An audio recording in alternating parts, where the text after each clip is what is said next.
Yes. So this time we are going to start dealing with our concern, our literature lesson.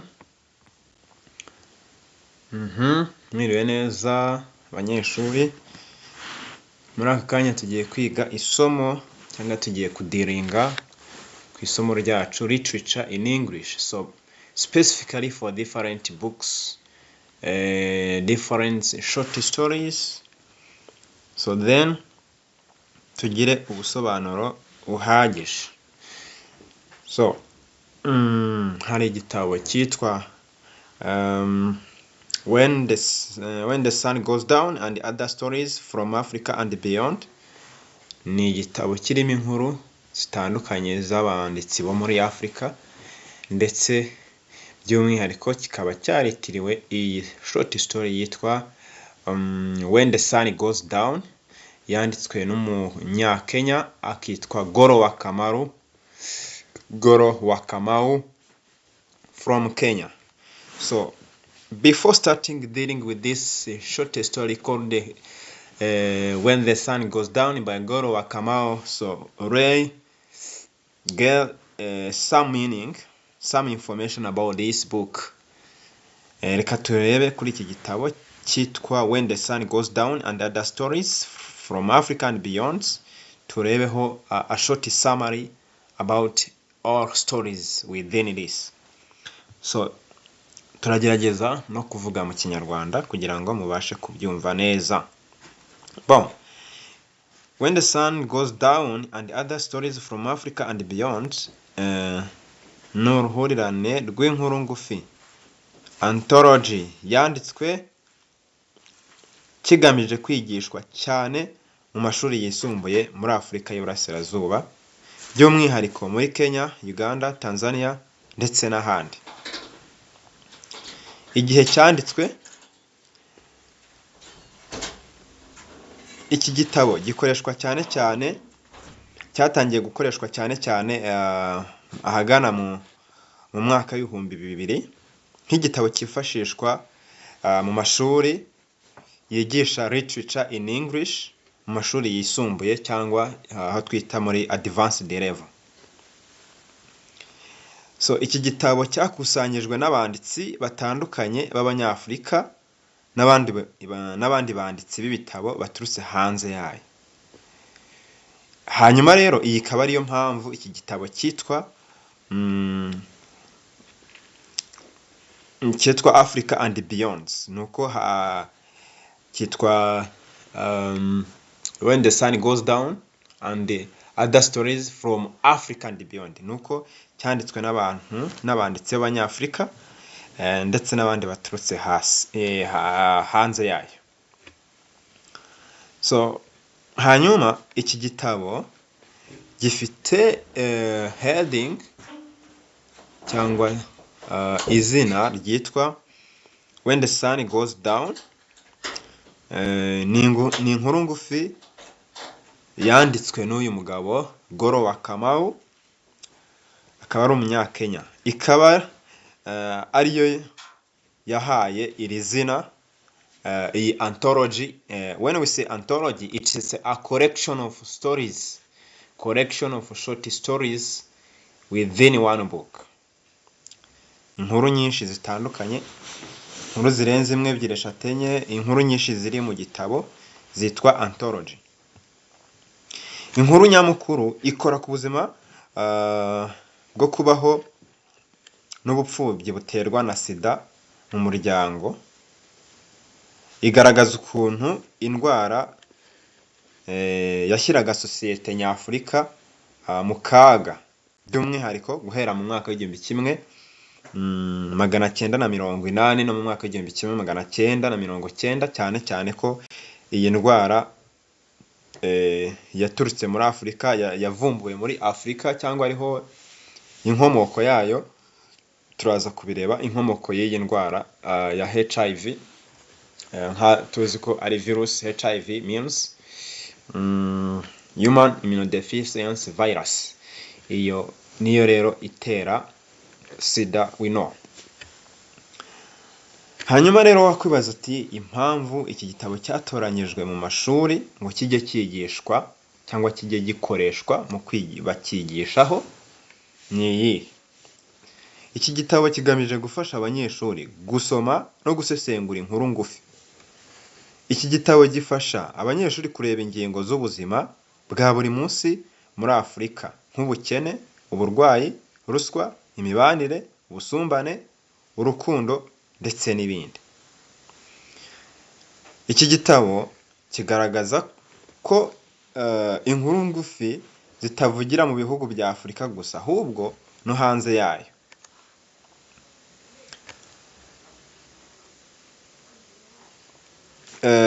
Abanditsi b'izi nkuru, hari iki gitabo gifite inkuru z'Abanyakenya, harimo inkuru z'Abanya-Uganda, inkuru zanditswe n'abanditsi b'Abanyakenya, Nigeria, Ghana n'ahandi.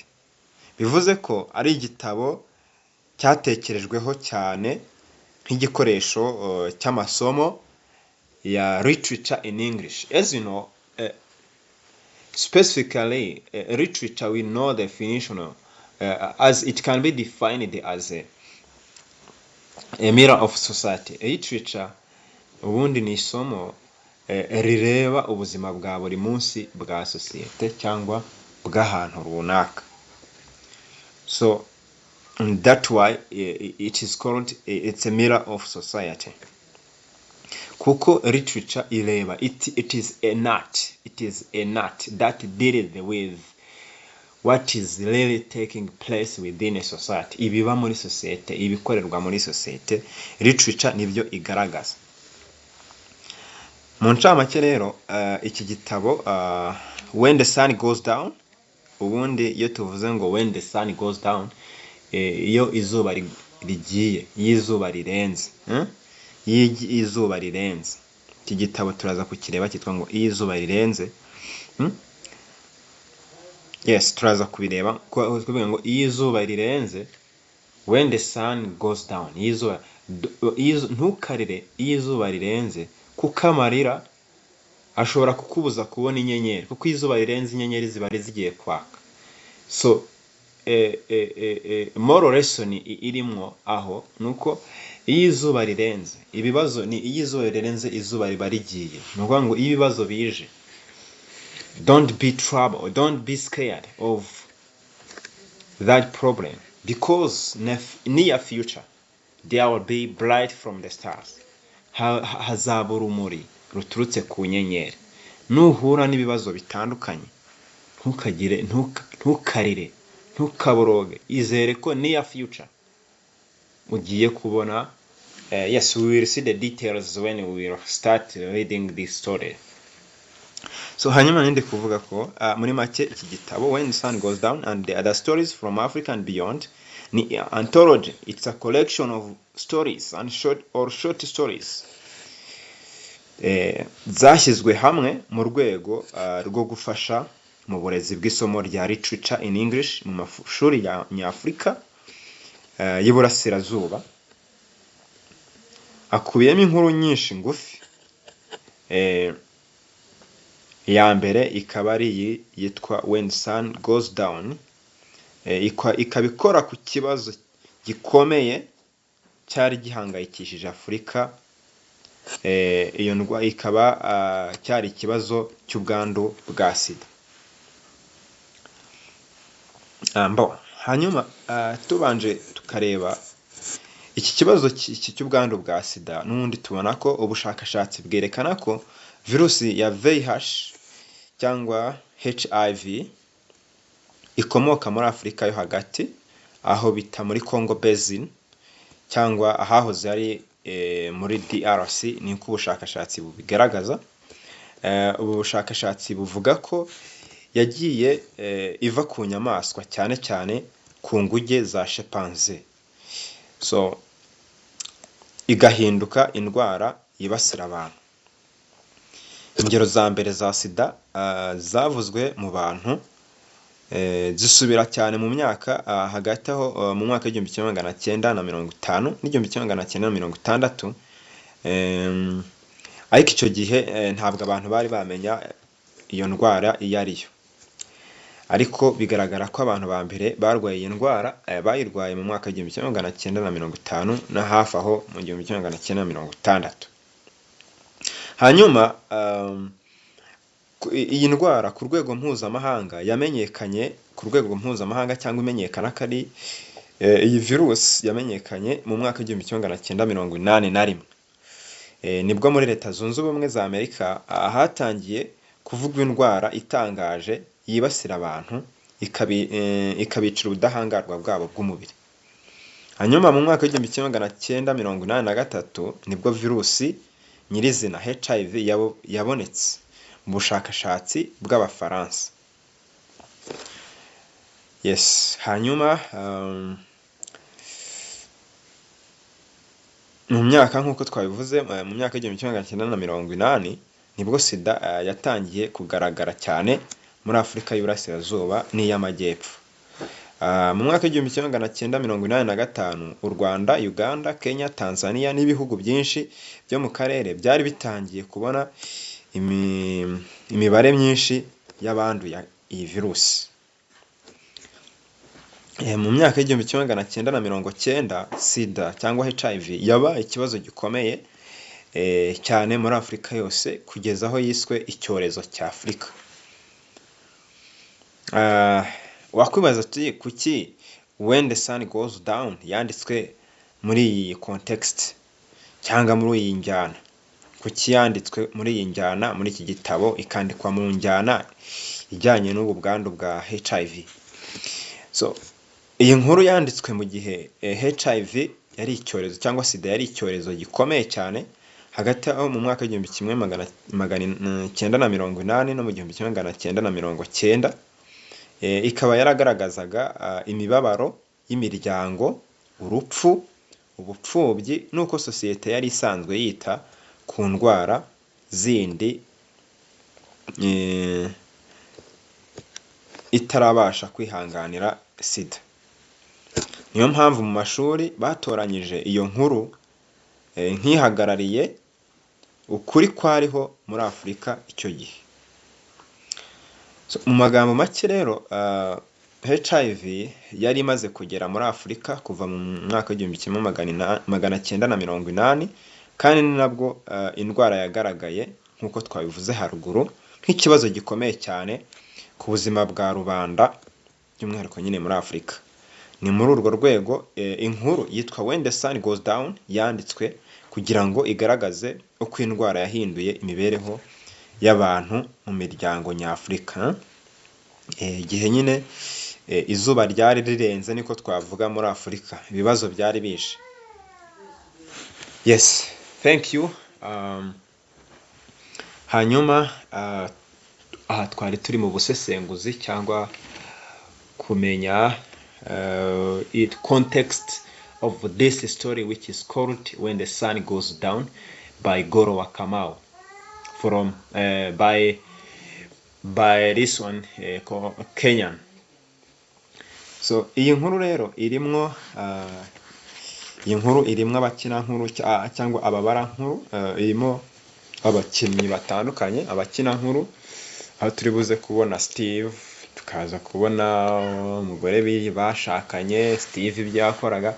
So turagiye kugerageza in short time tugerageze turagenda tunumva icyo aya masomo cyangwa icyo n'amagambo arimo niko avuga. So hanyuma rero iyi nkuru igaragaza umugabo bita Steve aho yari arimo atambuka cyangwa aho yarari abona abantu bamwitegereza. It start with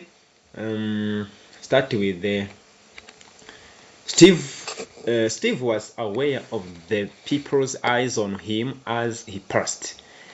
Steve rero yari amatembera mu mudugudu muri Kenya aho yarari atembera, ariko ngo yarazi ko abantu amaso ya rubanda amuriho ari kumwitegereza. Turaza kwibaza impamvu abantu bari kumushungera bamwitegereza, impamvu bari kumwitegereza. Turaza kumva impamvu uyu mugabo avuga. They stood on the verandas of the retail shops with peeling paints and pretended to be engrossed in their chit-chat, but he could feel the piercing gaze of their eyes like so many fears on his body. So bavuga ngo Steve yari abizi neza ko abantu bari kumwitegereza ko yagendaga. Abo bantu bari bahagaze ku mabaraza yabo, ku mabaraza y'inzu, bari bahagaze kuri verandas of retail shops, ku mabaraza y'amashops cyangwa y'utubutike, yaho ku maguriro, ku mazu bacururizamo. Izo nzu zari with the peeling paints, zari zifite amarange yagiye yomoka avaho. Pretend to be engrossed, yumvaga basa nkaho bari kumureba cyane cyangwa bari kumucishamo ijisho. Engross ni kureba umuntu cyane, bari kumwitekereza cyane. In their chit-chat, it's like ni nk'ibiganiro, a small talk, ibiganiro bito, ibiganiro. But he could feel the piercing gaze of their eyes like so many feathers on his body. Ariko ngo yumvaga rwose uko bamutumberaga cyane, yumvaga ni piercing nko gucishwamo icyuma, gukebwa. Uko amaso ari muriho ku mubiri, yumvaga amaso yabo ari nko kumukeba cyangwa kumubabaza. Yes. Hanyuma baratubwira ngo but he did not care, ariko ntiyigeze agira gute abyitaho. By God, he did not give a halt. When I say halt, ngo nukuri kose Imana yaramushoboje kubw'Imana. By God, Imana yaramushoboje, ntiyigeze agira a halt. A halt, it's like to pay attention. Ntiyigeze abiha agaciro yuko abantu bari kumwitegereza, yarabisozuye. They could stay till the kingdom come. Ngo rwose baramwitegereje cyane, till the kingdom, kandi nko kuvuga ngo kugeza ubwami buje. This is overstatements or hyperbole, as we saw ni kabiriza. Ngo baramwite niho kwereka ko bamukabirije, bamurebya bagacyane. The hypocrites, cyangwa hypocrites ni nk'indyarya, bamurebaga ndyarya. He kept his eyes on the uneven path by the shoulder of the tarmac road on which he had plied for years as a matatu driver. Yes. Ngo he kept his eyes, wewe yakomeje atumbera cyangwa yirebeye mu nzira isanzwe, yanze kureba abo bantu yigira indyarya. He kept his eyes, yarebye, yakomeje yirebera in uneven path. Uneven path ni inzira ni mu nzira zisanzwe, ariko mu nzira it's like not leveled path. It's like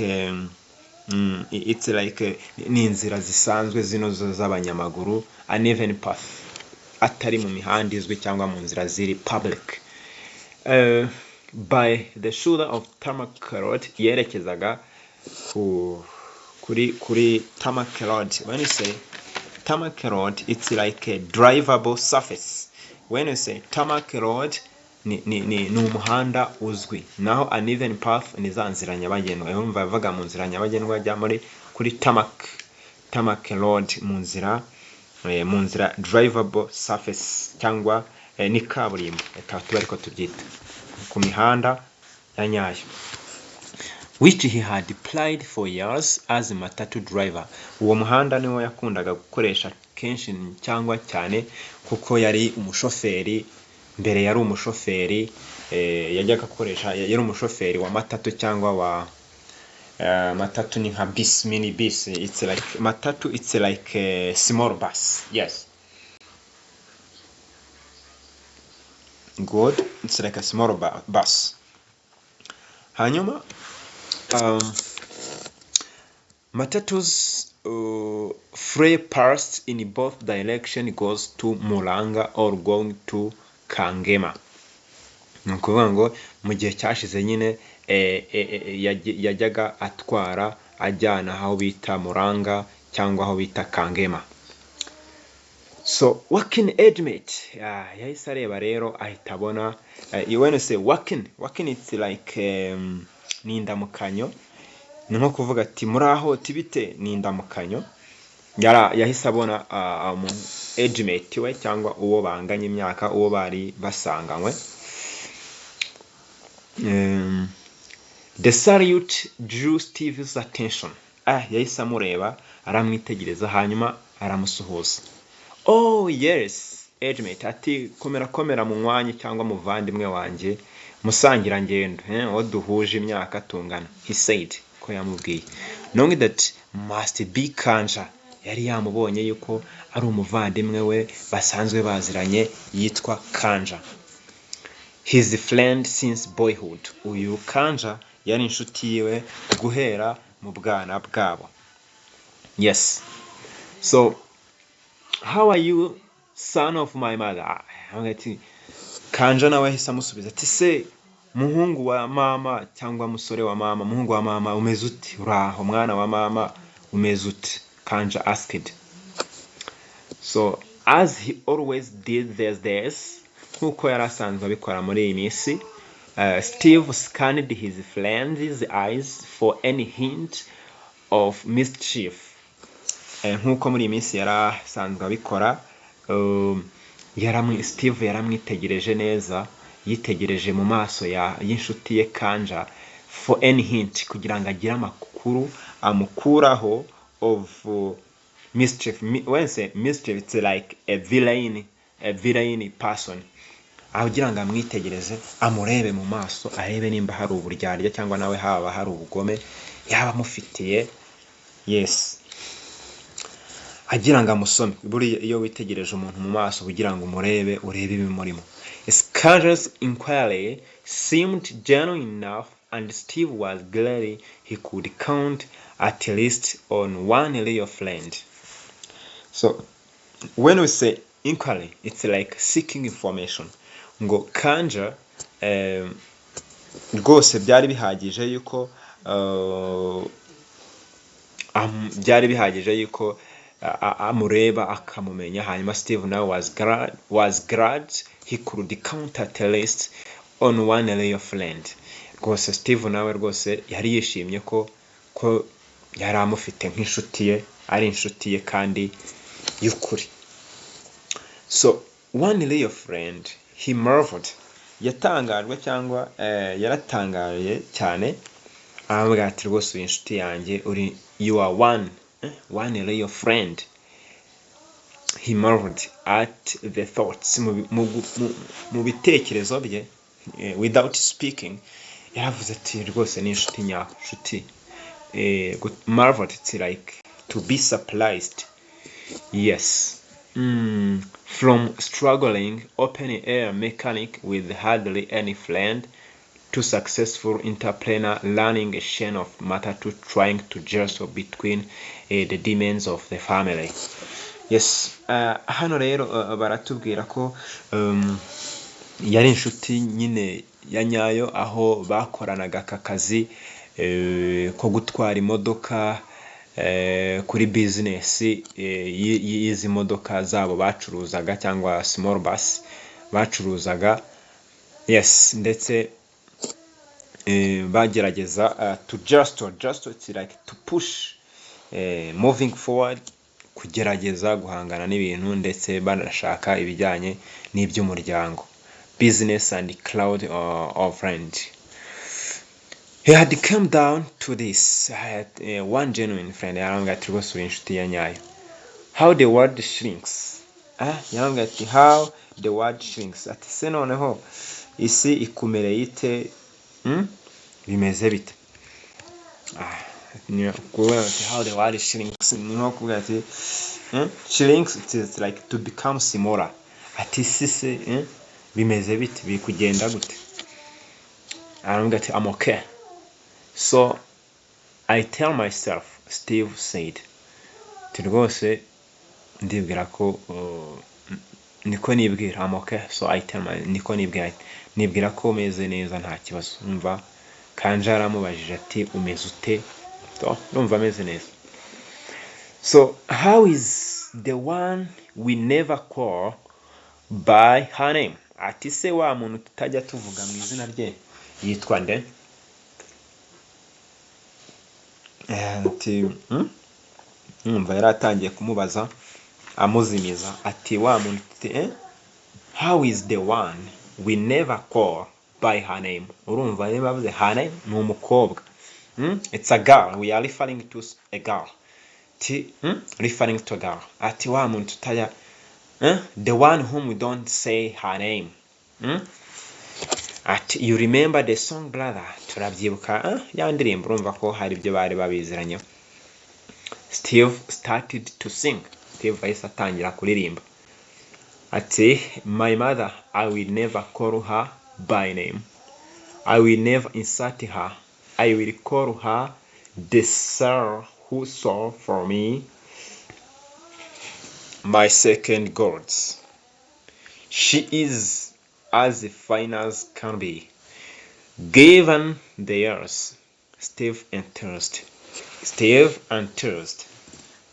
Ati neza atangira kuririmba yerekana gushishikara no kwishima. Ati rwose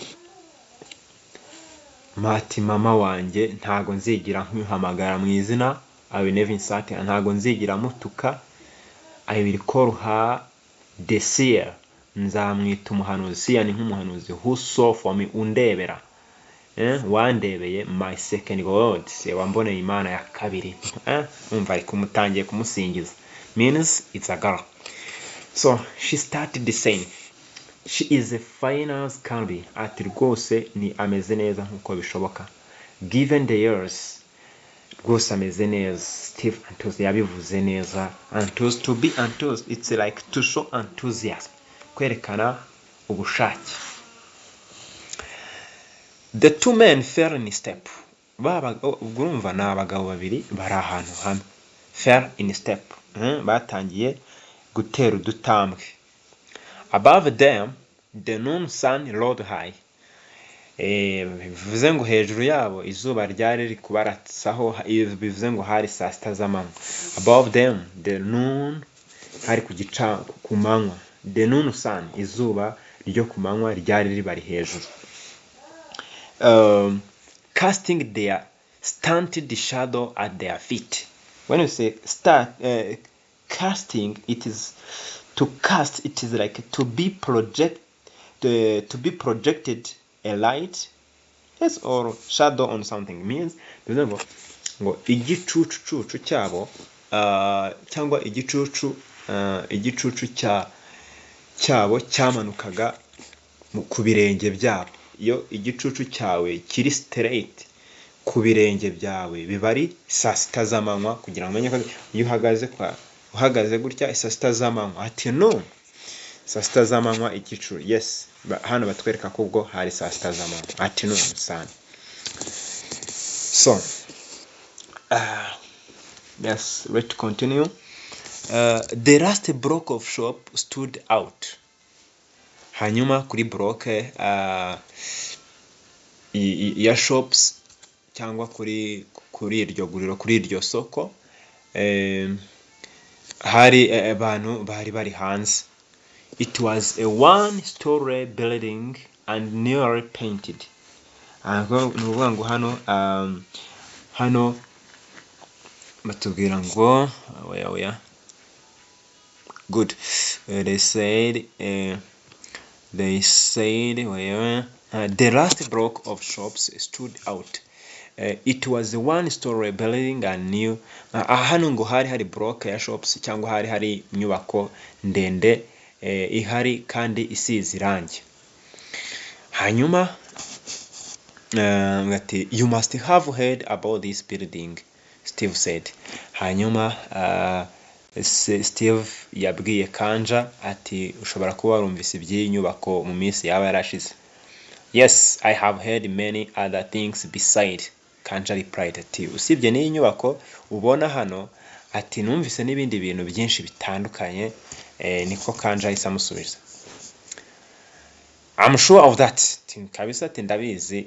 Steve ahita amubwira ati ndabizi rwose ko birashoboka. I'm sure of that. Ndabizi ko ushobora kuba hari ibindi wumvise turning the key and throwing the door open. Ya nyubako rero niyo Steve yayinjiyemo, cyangwa ya nzu yarayikinguye, urumva naho ni nkaho yakoreraga, yarayikinguye hanyuma akingura urugi. So in this village nothing passes unspoken. Steve arambwira ati kabisa ndabizi, muri uyu mudugudu nta kintu kijya gisigara kitavuzwe. People just can't mind their own business. Abantu ntago bajya bareba ibibareba hano. There was a tingle of anger in his voice. Ni ukuvuga ngo mu ijwi rye, when you say a tingle of anger, it's like a small amount of anger, not full anger, ariko a small amount of anger. Yararakayemo mu ijwi rye, yumvaga atishimye. Kubera iki? Yumvise ko inshuti ye Kanja hari ibyo yumvise, kandi ibyo yumvise turaza kubireba. Hari ibyo yari yumvise, muri make hari ibyo abantu babavugagaho. Twamenye ko naho yapasingaga agenda yumvaga abantu bari kumutumbera, bari kumureba. Hari ibyo yikekagaho rero abantu bamurebagaho. Yes, let's go. So came in admit and tell me just why you have heard. They saw, yes. Hanyuma Steve rero ahise abwiye inshuti ye, aramubwira ati rungano, injira rwose, hanyuma rwose tuganire, umbwire n'ibyo bintu umvise abantu bavuga. They sat behind the counter. Hanyuma bicaye inyuma y'ameza. Counter, it's like ni nk'ameza cyangwa comptoir, reka twite comptoir. So what have you heard? Aramubaza Steve abaza Kanja ati se wumvise ibiki? He demanded almost immediately. Yahise abimubaza ako kanya. Kanja had actually expected to discuss the rumors that were going around the village about his friend. Kanja rero rwose mu by'ukuri yari yateganyaga kuganira n'umushuti we ku bijyanye n'ibihuha, rumors, ibihuha that were going around the village about his friend. Yumvaga ashaka kubaza inshuti ye ku bijyanye n'ibihuha amaze iminsi yumva mu mudugudu cyangwa aho ngaho. So after many days of soul searching, when you say soul searching, it's like means honest thinking about your own feeling, action and beliefs. Nko kwibaza ku byo ugiye gukora. Soul searching ni nko gukora deep thinking, to think deeply. It's like thinking deeply, ni nko gutekereza cyane. After many days, nyuma y'igihe kinini ntekereza cyangwa ndeba icyo gukora, he had decided to approach and coax Steve into telling him with his own mouth what he was up to. Ngo nyuma y'igihe kinini abitekerezaho, Kanja ubwo niwe abitekerezagaho, ya rwose yumvaga yafashe umwanzuro. Yes, yafashe umwanzuro wo kwegera, to approach, kwegera, and coax. When you say coax, it's like to gently persuade somebody on something. Ni kwegera umuntu mu buryo bwiza ukamuganiza, persuade something on something, ukamubwira, ukamusaba witonze. Coax ni ukubaza umuntu, gusaba umuntu witonze mukaganira. Yumvaga rero ashaka kuganira n'uyu na Steve, akamubaza into telling him with his own mouth, akamubwiza umunwa ibyari biri kuba muri iyo minsi. So that is what Edmund were for, but he had not expected his friend to be so forthcoming. So kuvuga ngo inshuti ye nibyo nyine yatekerezaga, ariko ntiyibazaga ko, but he had not expected his, ntago yumvaga ko ibyo bagiye kuganira inshuti ye rwose bazabiganira. Yumvaga bimuteye isoni, yumvaga atabimukekaho. Yes, he was caught off guard. When you say caught off guard, it's like to be surprised. Ntago yari yiteguye, court of guard, court of guard, ngombwa ngo yaratunguwe. Still he quickly composed himself and said, ni ukuvuga ngo Steve yarahise amubaza mu buryo bwihuse, amubaza ati mbwira uyu mugabo rero ntabwo yari yiteguye ko guhita bimubwira. Niyo mpamvu batubwira ngo he was caught kanja, he was caught of girl, yaratunguwe. Still he quickly composed himself and said, yahise agerageza to compose himself, it's like to calm down, yarihanganye aratuza. When say calm down or controlling himself, yaragerageje aratuza. Iyo umuntu agize ubwoba, to compose himself, to compose yourself ni kugerageza ugatuza. So hanyuma aravuga, yahise atangira rero avuga ngo iki, kanje ahita atangira kuvuga ibyo yumvise. Yaravuze ati I hear you plan on marrying Maureen. Tinarabyumvise yuko ugiye gushyingirwa na Maureen. Means mwibuke hamwe hejuru wa wundi yavuze ngo whom, wa wundi yavuze hejuru batubwiye ngo how is the one we never call by her name. Wa wundi umukobwa mwami tutajya twita duhamagara mu izina, tutajya tuvuga izina tininde. Yarumva ni umukobwa bari batangiye ku yes. Aramubwira ati mbwira ibyo wumvise muri ibyo bavuga abantu. Ati I hear you plan on marrying Maureen. Rero numvise yuko Maureen numvise ko rwose ufite gahunda yuko mugiye kubana ukamugira umugore. Mary Steve Spatz ati gushyingirwa cyangwa kumugira umugore. Steve Spatz yaraciriye. After a while he went on, hashize akanya arakomeza aravuga ati yes, nta kibazo, ati well maybe someday. Okay, tibishoboka kuzabaho one day, tibizabaho rwose one day, bishoboka kubaho. In truth, mu byukuri Steve had asked Maureen to marry him. Ati mu byukuri n'ubundi Steve yari yarasabye Maureen ko yamugira umugore. So at first he had refused, saying she was too old for him. Bwa mbere Steve mu byukuri bwa mbere yari yarasabye Maureen ko yamugira umugore. Bwa mbere umukobwa uriya mugore ararefusinga, aramwangira, aramubwira ati jyewe ndi mukuru kuri wowe. She had baggage from her first marriage.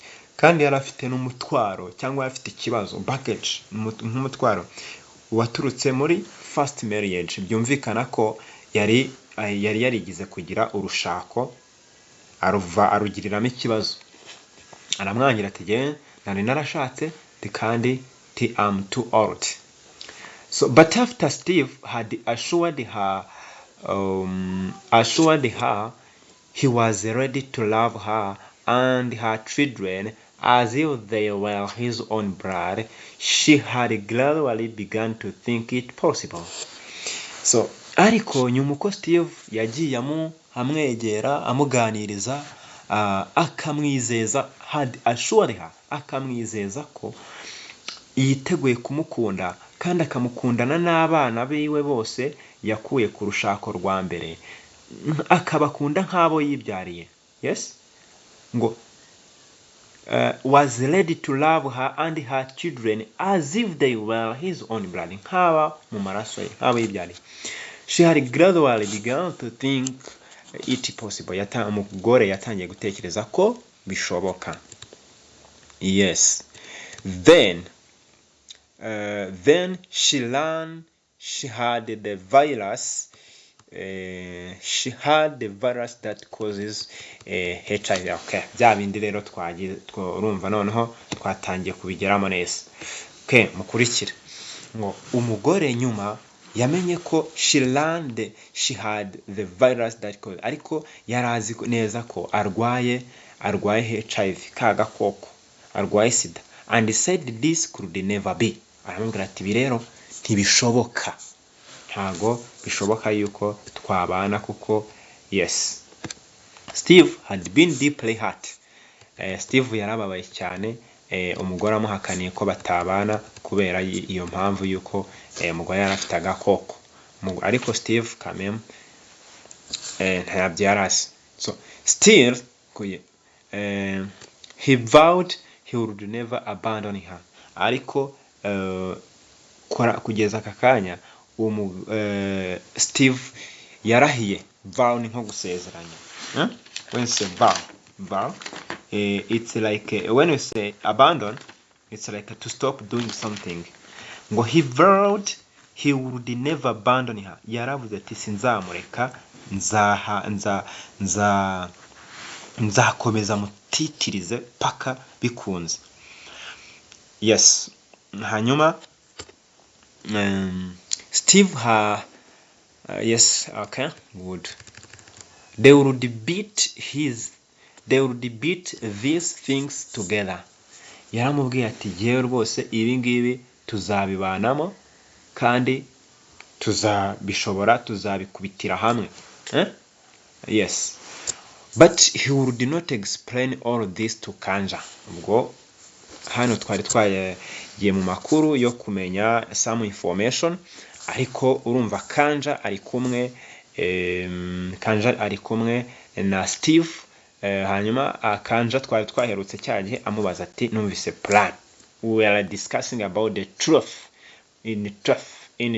Kwa turi kuganira kuri kwari kwihisha aho hano. Yes, what did it matter anyway? Ati none se hari ikibazo gihari? Then what is going on between the two of you? Asked the one who told you I'm marrying. Hanyuma se ati yes, ngo abo ngabo, ask the ones who told you. Urumva Kanja amarira ati se ibyo hari ikibazo bihari? Ati hanyuma se zabaze abo ngabo bakubwira ko ngiye gushaka. Hanyuma urumva Kanja yamamaza ati se what is going on between the two of you? Muri mwe noneho uko muri babiri ni ibiki bigiye gukurikiraho cyangwa bimeze bite uko muri babiri mwebwe? Wowe ubwo bavugaga the two of you ni Steve n'umugore cyangwa Muren. So ubwo mwibuke ko tubonyemo the characters that you have seen. There's Kanja, Muren and Steve. Noneho hanyuma Steve rero yaramubwiye ati ask the one who told you I'm marrying. Tizabaze ababikubwiye bazabikubwira. Kanja nk'umuntu wafite umugambi wo kuganira n'uyu Steve yaravuze ngo I want to hear from you. Kanja declared. Yes. Ati genda ashaka kwiyumvira ibyo mbwira, ibyo abantu bavuga simbishaka. Koko ugiye gushyingiranwa n'uwo mugore? Are you sure you want to hear? Ati se koko urashaka kubyumva? Niko Steve yamubwiye, yabwira Kanja. I would not have asked. I would not have asked. Ntabwo nari vuba nabikubajije iyo ntashaka kubikubwira cyangwa kubyumva. Steve ti well. Steve stared at ceiling for a while. Steve yarebye hehe ku gisenge akanya gatoya hejuru. Ceiling hejuru ku gisenge cy'inzu. You know me better than most. Uranzi kurusha undi wari we wese. You are my friend, you know, yeah. Ever since we came of age. Guhera twavukana twamenyana tukiri abana. Life has just been one long struggle. Ubuzima bwagiye bubamwo ibibazo byinshi cyane. You know. Twagiye tugira ibibazo bya family, tugira ibibazo muri business, inshuti, yes. All gradually, and what do you get in return? When you say gradually, you know, gradually it is like gradually n'ibibazo. Gradually it is like hard or boring work. Tibyose ni imiruho. Yes, gradually ni imiruho. Or gradually and what do you get in return? Imiruho yose twaruhanye ducuruza amatatu tugira gute tutwara imodoka yose iko ari imiruho yose ni iki kiwigize ubona nk'inyungu cyangwa nk'ikiza. And it is Muren who lit the sun in my life and made me realize that all this is vanity. Yawe ati ibintu byose nta kintu nabonye byamaze uretse ko it is Muren who lit ni Muren who lit. To lit it's like nukumurika, niwe wamuritse the sun, wamuritse izuba in my life, niwe wazanye izuba mu buzima bwanjye. Ni nko kuvuga ngo hano izuba riba rihagarariye ibyishimo, urumuri. There is a literary device called symbolism. Niwe wamuritse mu buzima bwanjye, made me realize that. Hanyuma atuma menya ko ibindi bintu byose, all things, made me realize that all this, ibi bintu byose twirirwamo duhangana dutwara dushaka, is vanity. When I say vanity, means no value. Byose ibintu byose twirirwamo ni ubusa. Nubusa like chasing after the wind. Nubusa nko kwiruka inyuma y'umuyaga, ntago uzigira ugera ku butunzi. It is like chasing after the wind. Ibyo ukora byose ntago uzigira ubigeraho, ni nko kwiruka ku muyaga. Umuyaga ntago wawirukankana ngo ufate.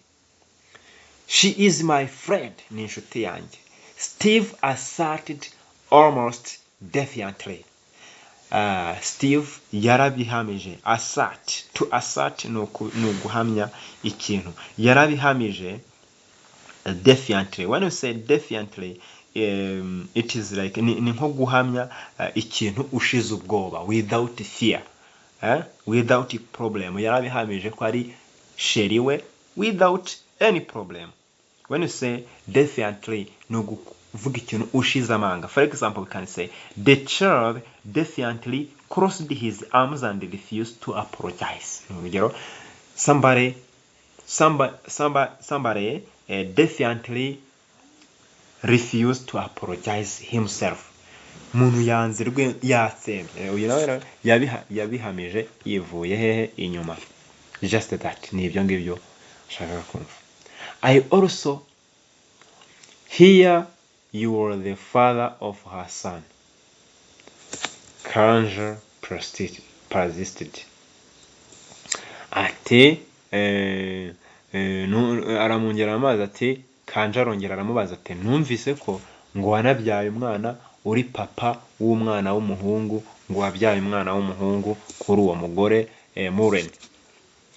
So tragedy is when children are made by people who are not friends, Steve asserted. So it is true.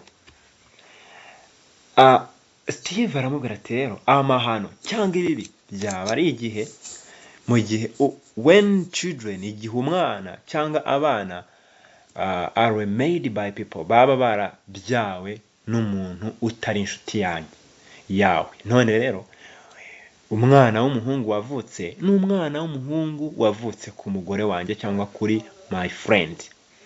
So rero ni uko kuri, it is true. Naramubyaye. Ati what? Ati ki? Ariko Kanja urumva yahise avuga ati byanyabyo umupapa.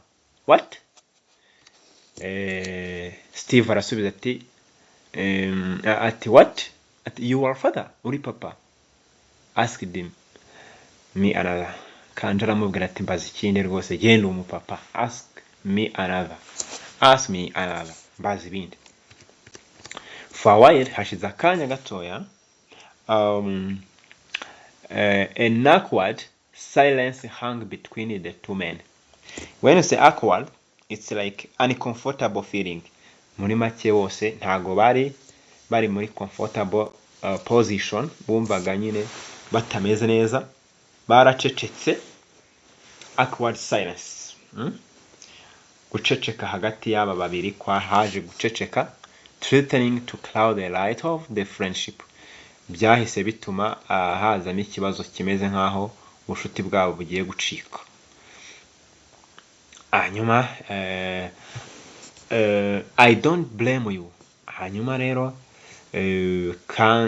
Muren is sure a smashing beauty. Kanja smiled to black the clouds. Ngo Kanja hano yahise agira ubwoba yuko bagiye gushwana kubera ibyo bintu bavuganye cyangwa mubajije bitewe nuko baganiriye. Kanja aramubwira ati ntabwo nakublaming, sinakuveba, sinakuveba rwose, sinaguseka muri make. I don't blame you, singuseka. Muren is sure a smashing beauty. When you say smashing beauty, it is like extremely beautiful. Ni umuntu mwiza cyane. Muren ni umukobwa mwiza. Beautiful, you know, used for girl. Ati ni umukobwa mwiza cyane. Abivuga aseka kugira ngo nyine hagati yabo hagaruke umunezero. I don't know what you mean. I used to think so too, but what is beauty? Wa mugabo rero Steve aramubwira ati ntago nzi icyo ushaka kuvuga. Ati I used to think, natekerezaga ariko sinzi nimba, but ariko se ni ubwiza ubundi niki? Just a good figure. Ati ni ukuba umuntu asa neza inyuma gusa. But I ask again, what is beauty? Ati ubwiza niki? The silence fell again. Barongeye baraceceka. Urumva Kanja yabuze icyo asubiza. Yaramaze kuvuga ngo ariko arakonveka ngo umuntu ni mwiza, ariko Steve arongera ati ubwiza uvuga ni what kind of this beautiful you are saying? Then Steve went on. Aramubwira ati rero okay, I will tell you, nzakubwira. Ariko nzakubwira, beauty is the promise of happiness. Burya ntihazagira ukubwira ngo ntugavuge ngo umuntu ni mwiza, ntukavuge ngo urakunda umukobwa kuko ari mwiza, umugore kuko no. Beauty is the promise of happiness. Ubwiza ni isezerano ry'ibyishimo. Umuntu akubera mwiza kuko yakubereye, yaguhaye ibyishimo, yakubereye mwiza nyine ukishima. For so long I was unhappy. Namaze igihe kinini mbabaye.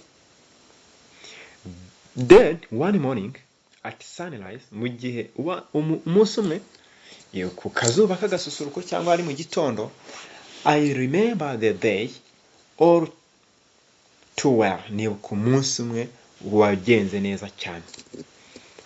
I met Muren. Uwo munsi niwo nahuyeho na Muren. She was new in this village. Yari umuntu mushya muri uyu mudugudu. She was new in this village. Cyangwa yari umusuhuke cyangwa yari mushya hano. I was driving to Muranga. Hejuru twabonye ko uyu mugabo yatwaraga ajyana Muranga matatu ye. Atubwira rero ngo yari atwara ajya Muranga. And she sat in front with me. Hanyuma yicaye mu modoka imbere, hamwe mu mwanya w'imbere wo kwa shoferi, yicaye imbere mu modoka. We did not talk much, but something passed between us. Ntago twigeze tuganira byinshi, ariko hari ikintu cyagiye hagati yacu cyangwa cyanyuze hagati yacu. That promise, the promise of happiness, ari ikintu kimwe cyajemo, ni isezerano ry'ibyishimo.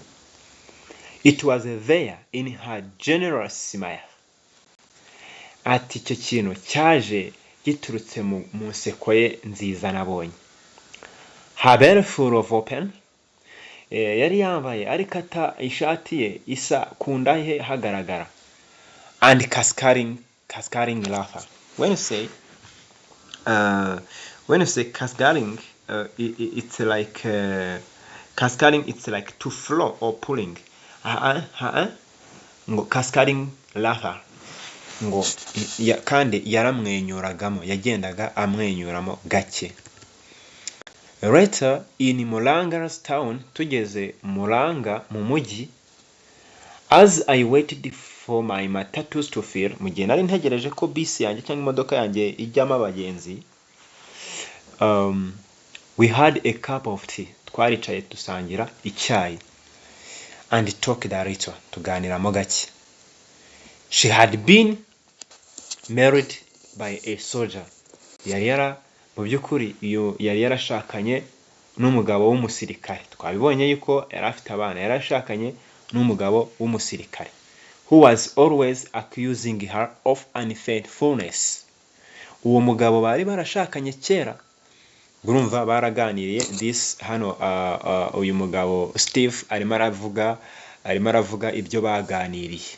Ati uwo mugabo bari barashakanye kuko bicaranye bakaganira bakanywa icyayi, ati yahoraga amushinja kumuca inyuma.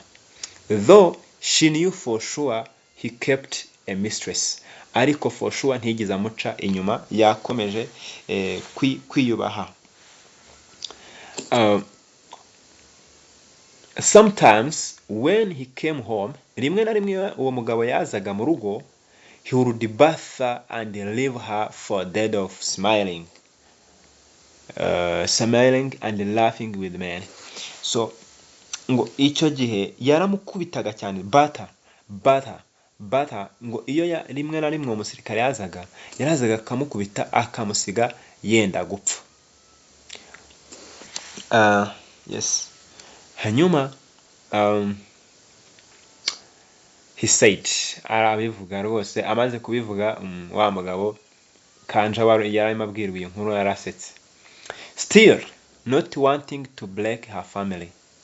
Ati icyo gihe kugeza icyo gihe yaratara, kubera ko uyu mugore ntabwo yashakaga kuba yasenya urugo rwe.